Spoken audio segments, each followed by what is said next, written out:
So now student, हम अपना chapter 3 start कर रहे हैं, जिस चैप्टर का नाम है वेरियस प्रोसेसेस ऑफ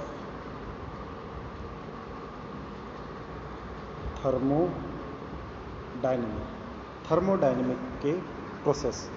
तो थर्मोडायनेमिक में हमारे कौन कौन से प्रोसेस जो हमारे काम आते हैं वो चैप्टर है। तो चैप्टर का नाम है थर्मोडायनेमिक प्रोसेस। अब सबसे पहला क्वेश्चन है, what is thermodynamic process? It is the change in state of a gas as a result of flow of energy. देखिए सीधी सी बात है, थर्मोडायनेमिक प्रोसेस का मतलब क्या है? जहाँ एक बॉडी फर्स्ट स्टेट से सेकंड स्टेट में कन्वर्ट हो जाए, और जब वो फर्स्ट स्टेट से सेकंड स्टेट में कन्वर्ट हो तो वहाँ जो एनर्जी का रिलीज़ हो रहा है, उस एनर्जी के रिलीज़ को, या जो भी प्रोसेस एनर्जी रिलीज़ हुई है, एनर्जी गेन हुई है, तो वो जो भी प्रोसेस हुए हैं एक स्टेट से दूसरी स्टेट चेंज होने में, उन सभी प्रोसेस को हम मिला के बोलते हैं थर्मोडायनेमिक प्रोसेस।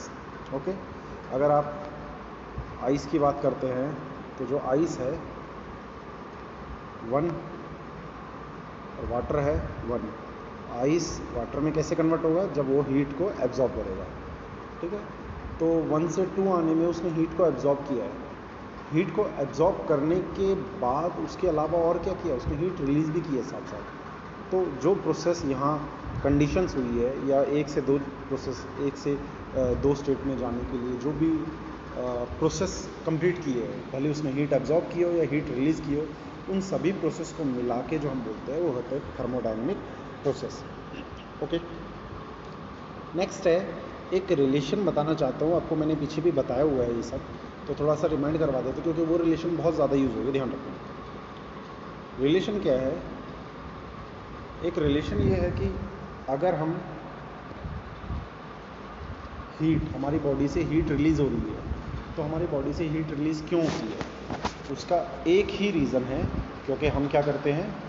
वर्क। लाइक हम जब काम कर रहे होते हैं तो काम करते वक्त हमारी बॉडी से हीट रिलीज़ होती है। हम दौड़ रहे हैं, हमारे अंदर हम वर्क कर रहे हैं, तो उस समय बॉडी से क्या रिलीज़ होगी? हीट रिलीज़ होगी। बट क्या वो जो हीट रिलीज़ हो रही है उसका रीज़न सिर्फ और सिर्फ वर्क है? जी, सिर्फ उसका रीज़न वर्क नहीं है, उसमें एक एक्स्ट्रा चीज़ आती है जिसको हम बोलते हैं यू इंटरनल एनर्जी, जो हमारे मॉलिक्यूल्स के अंदर होती है। ठीक है, इंटरनल एनर्जी। हम क्या करते हैं, लाइक मान लेते हैं हमें अगर 10 kg या 20 kg या 30 kg वेट उठाना हो, तो हम उस पर वर्क करते हैं यूजुअली।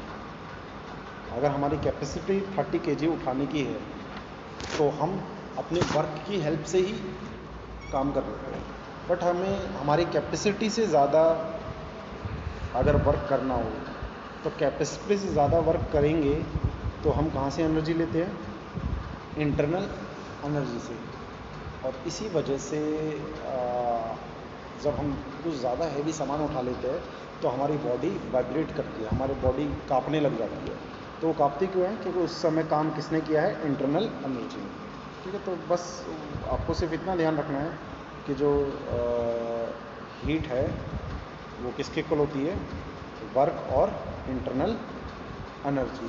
आपको मैंने पिछले लेक्चर में बताया है कि वर्क को हम प्रेशर इंटू वॉल्यूम लिखते हैं, तो वर्क को आप ये रखना P इंटू वी। ठीक है, नेक्स्ट है, होता क्या है कि किसी बॉडी से जो हीट रिलीज़ होती है, लाइक हमारी बॉडी से इस समय भी हीट रिलीज़ हो रही है, बट वो इतनी कम है कि हम उसे डिटेक्ट नहीं कर पाते। तो हम जो भी चीज़ें करते हैं ना, वो बहुत स्मॉल वर्क के लिए करते हैं। स्मॉल वर्क को डिनोट करने का तरीका क्या होता है? इस Q के आगे डी क्यू, W के आगे डी डब्ल्यू, डी यू के आगे डी यू। इस D U D W D Q, इसका मतलब क्या है?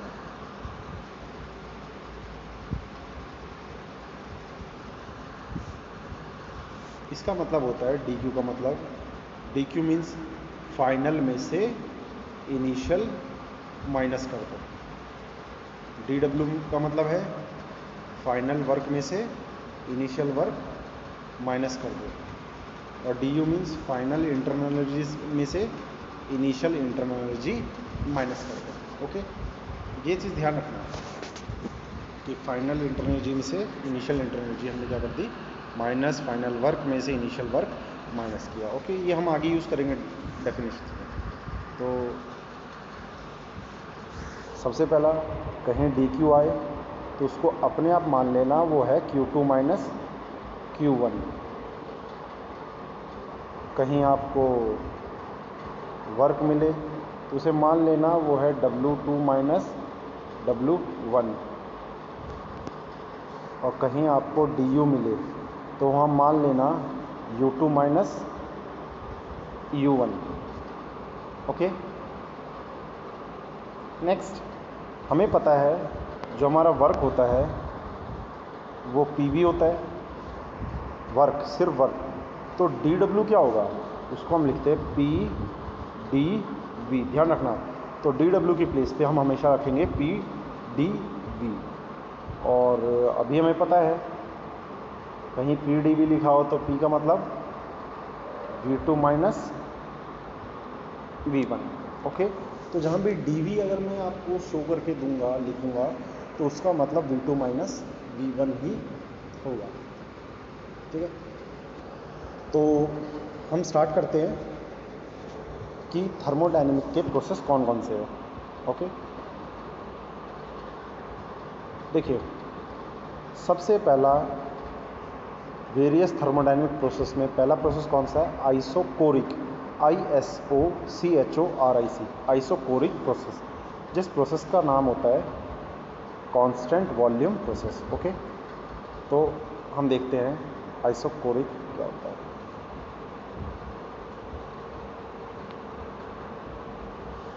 प्रोसेस का नाम है आपका आइसोकोरिक। आइसोकोरिक कैसा प्रोसेस होता है, जिसके अंदर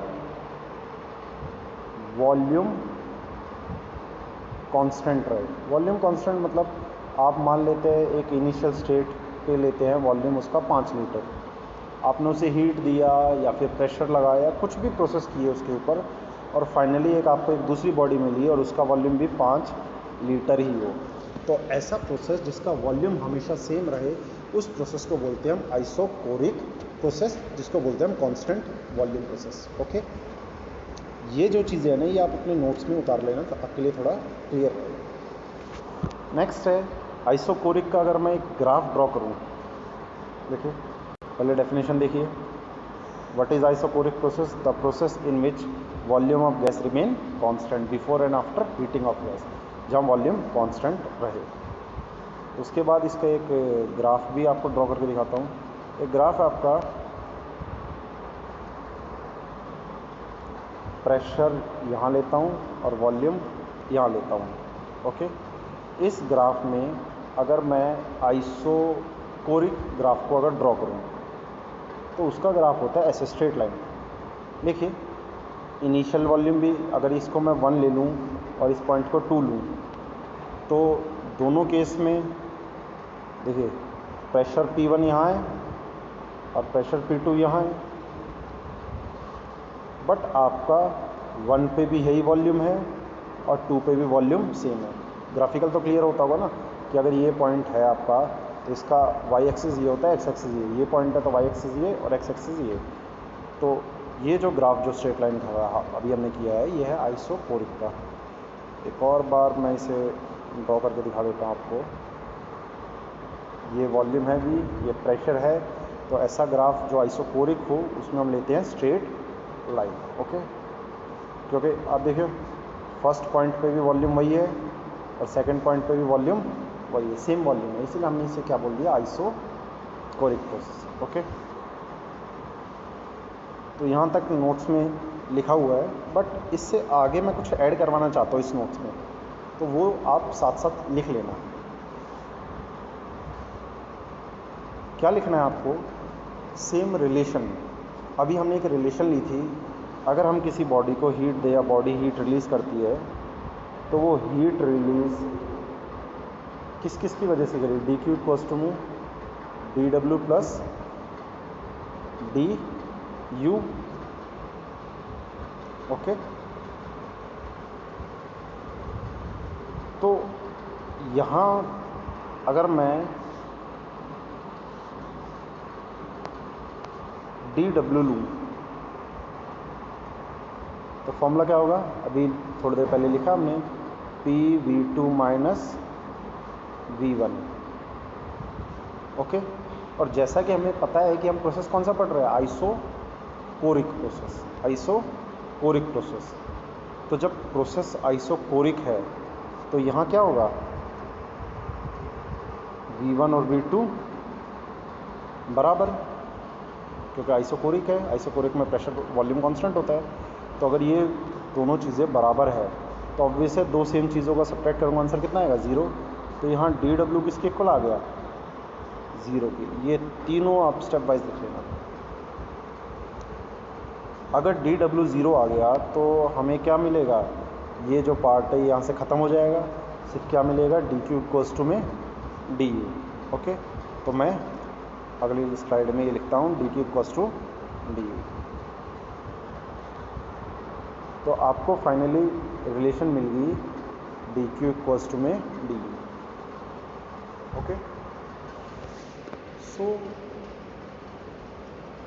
केस ये था पीछे कि आइसोकोरिक प्रोसेस है तो वॉल्यूम क्या होगा, कांस्टेंट, इसीलिए वर्क नहीं होता। तो ध्यान रखना, जहाँ वॉल्यूम कांस्टेंट होता है वहाँ वर्क इक्वल्स टू 0। तो at constant volume work equals to 0 and heat, जो भी हीट निकलेगी ना वो हीट किसकी वजह से होगी, इंटरनल एनर्जी की वजह से। एक बेसिक सा एग्जांपल अगर हम ले, हम दौड़ रहे हैं, क्यों, हम वर्क कर रहे हैं, उस समय बॉडी से हीट निकल रही है, ओके। तो वहाँ हीट किसकी वजह से, वर्क की वजह से और इंटरनल एनर्जी की वजह से। अब मान लेते हैं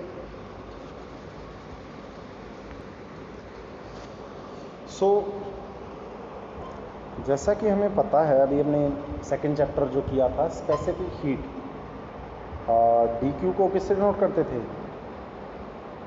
mc/dt।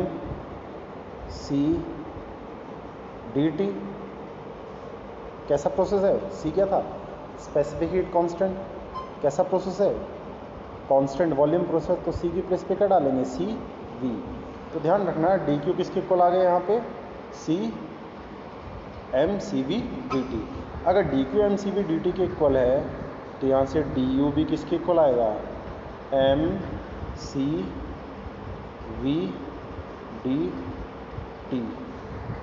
तो ध्यान रखना ये एक बहुत इंपॉर्टेंट रिलेशन है और ये रिलेशन आप हर जगह यूज़ करोगे कि du इक्वल्स टू में mcv/dt। बट ध्यान रखना dQ इक्वल्स टू mcv/dt कब होगा, जब वॉल्यूम कांस्टेंट रहे, जब volume constant. But du equals to mcv/dt कब होगा, हमेशा। कोई भी आइडियल गैस गिवन हो, कभी भी, भले कांस्टेंट वॉल्यूम हो या कोई भी कांस्टेंट प्रोसेस दे रखा हो, कोई भी, आप हर जगह du इक्वल्स टू में mcv/dt लगा सकते हो, ठीक है। तो यहाँ से हमारा कंक्लूजन क्या हुआ, कंक्लूजन ये हुआ कि dQ इक्वल्स टू में dW प्लस du। हमें पता है हमारा वर्क 0 हो गया क्योंकि वॉल्यूम कांस्टेंट था, वर्क 0 होते ही हमारा क्या इक्वल आया, dQ इक्वल्स टू में du। And as we know, हमने पिछले चैप्टर में पढ़ा है स्पेसिफिक कांस्टेंट mc/dt, जिसको हम T2 माइनस T1 में लिख सकते हैं। और कैसा प्रोसेस है आपका, कांस्टेंट वॉल्यूम प्रोसेस, तो CV डाल दिया। तो यहाँ से आपका mcv/dt किसके इक्वल आया, du के इक्वल। तो एक बहुत बड़ी रिलेशन आपको मिली है इंटरनल एनर्जी की, वर्क की और हीट की। तो अगर कांस्टेंट प्रोसेस है तो वर्क कितना हुआ, 0 हो गया। कांस्टेंट प्रोसेस है, कांस्टेंट वॉल्यूम प्रोसेस है तो वर्क कितना, 0। कांस्टेंट वॉल्यूम प्रोसेस है तो इंटरनल एनर्जी कितनी, mcv/dt। और कांस्टेंट वॉल्यूम प्रोसेस है तो हीट कितना होगा, mcv/dt, क्योंकि हीट और इंटरनल एनर्जी बराबर होती है। तो ये भी आपको उस नोट्स के साथ उतारना है। तो फर्स्ट प्रोसेस हमारा कंप्लीट हुआ यहाँ, isochoric process.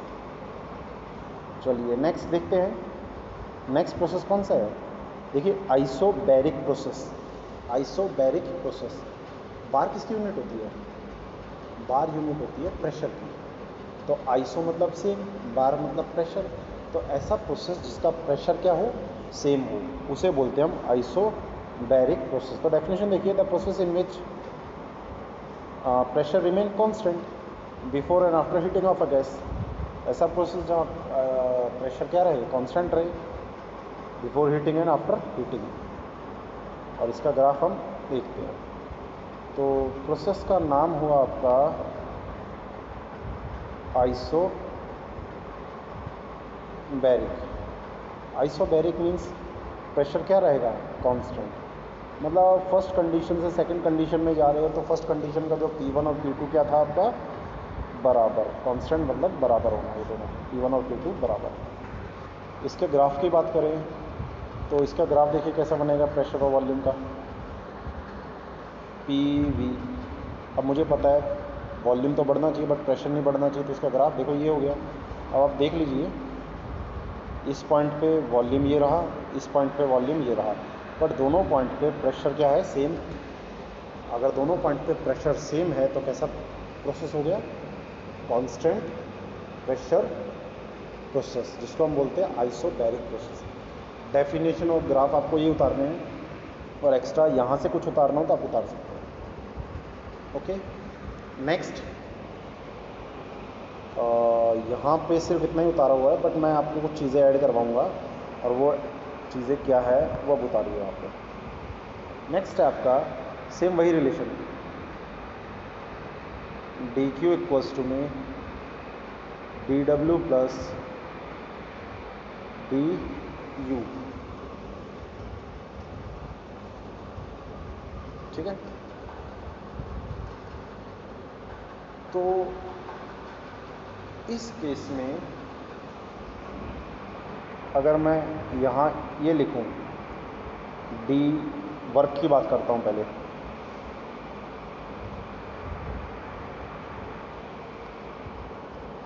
Work equals to में या डी डब्ल्यू इक्वल्स टू में किसके इक्वल होगा, पी V2 माइनस V1। अब देखो यहाँ वर्क ज़ीरो नहीं होगा क्योंकि प्रेशर कांस्टेंट है, तो P2 माइनस P1 ज़ीरो हो सकता है, but V2 minus V1 zero नहीं होगा। तो आपसे पूछेगा कि आइसोबैरिक में प्रोसेस क्या होगा, वो वर्क कितना होगा, तो वर्क आपको यही लिखना है। ठीक है, फिर हमने एक और चीज़ देखी थी, क्या, लास्ट लेक्चर जो हमारा था उसमें हमने एंथैल्पी का फॉर्मूला पढ़ा था कि एंथैल्पी किसके इक्वल होती है, वर्क प्लस में इंटरनल एनर्जी के। लास्ट लेक्चर में ही था आपका। तो यहाँ DH किसके इक्वल होगा, DW प्लस DU के इक्वल। आपको दिखाई दे रहा है यहाँ कि यहाँ से DH और DQ आपस में इक्वल हो जाएंगे, तो आप लिख सकते हो इसको 1, इसको 2, और अगली लाइन में लिख लो from first and second DQ equals to में DH, DQ equals to DH, where Q is the heat and H is enthalpy. Q is the heat and H is enthalpy. ठीक है, अब याद करते हैं हीट का फॉर्मूला क्या था। हीट का फॉर्मूला, हाँ सही कहा, जो अभी पीछे लिखा है mCdT इक्वल्स टू में हीट। बट कैसा प्रोसेस है, प्रोसेस कैसा है, कांस्टेंट प्रेशर प्रोसेस। तो जब प्रेशर कांस्टेंट है तो क्या मैं यहाँ C के साथ Cp लिखूँगा ना, क्योंकि आपके स्पेसिफिक हीट सेकेंड चैप्टर में आपने पढ़े थे, दो है, एक Cp और एक Cv। तो Cp की हम यहाँ यूज़ करेंगे। तो ध्यान रखना, एक और फॉर्मूला बहुत इंपॉर्टेंट मिल गया कि mCpDT इक्वल्स टू DH। तो ध्यान रखना, अगर प्रोसेस कांस्टेंट वॉल्यूम हो तो इंटरनल एनर्जी किसकी इक्वल होती है, mCvDT, और प्रोसेस कांस्टेंट प्रेशर हो तो DH एंथैल्पी किसकी इक्वल होती है, mCpDT। ठीक है, तो फिर से मैं आपको रिमाइंड करवाता हूँ, अगर प्रोसेस प्रेशर कांस्टेंट वाला हो तो वर्क कितना होगा? वर्क यहाँ ज़ीरो हो नहीं सकता, वर्क होगा PV2 माइनस V1। ध्यान रखना, आपको फॉर्मूला ये रखना है वर्क का हमेशा। ओके, नेक्स्ट, हीट किसके इक्वल होगी इसमें? dQ, वो dH के बराबर होगी। और dH कितना होगा अगर प्रेशर कांस्टेंट है? वो होगा mCp dt। ध्यान रखना, ये फॉर्मूला हमेशा कोई भी आपसे पूछे एंथैल्पी का फॉर्मूला बताइए तो एक फॉर्मूला तो आपने पहले सीखा हुआ है, H इक्वल्स टू में W plus U internal energy. और दूसरा फॉर्मूला कोई भी प्रोसेस हो आप सीधा बोल सकते हो mCp dt। और अगर इंटरनल एनर्जी का फॉर्मूला पूछे तो mCv dt। ओके, तो ये जो इक्वेशंस में यहाँ रिलेशन लिखवा रहा हूँ वो भी आपको कॉपी पे उतारनी है। तो आपके यहाँ तक दो प्रोसेस कंप्लीट हो गए, जो कि आपका आइसोबैरिक है एंड आइसोकोरिक। नेक्स्ट प्रोसेस का नाम है हाइपरबोलिक प्रोसेस। ठीक है, हाइपरबोलिक आपको जस्ट पता रहना चाहिए, कोई ज़्यादा इसमें डेरिवेशन की कुछ ज़रूरत नहीं है। The process in which gas is heated in such a way that product of pressure and volume is constant. मतलब जहाँ PV इक्वल्स टू कांस्टेंट रहे उस प्रोसेस को हम बोलते हैं हाइपरबोलिक प्रोसेस। ठीक है, ये कुछ ज़्यादा इंपॉर्टेंट नहीं है, जस्ट आपको ये डेफिनेशन और फिगर ही याद रहनी चाहिए। तो ऐसा प्रोसेस, देखो फर्स्ट प्रोसेस क्या था? Isochoric, volume constant, isobaric, pressure constant, and hyperbolic product of pressure and volume constant, जहाँ प्रेशर और वॉल्यूम का प्रोडक्ट कांस्टेंट हो। और फिगर आपको ये जो इसका ग्राफ है ये ड्रॉ करना है PV का, जो ये आपका कर्व में जा रहा है। ओके,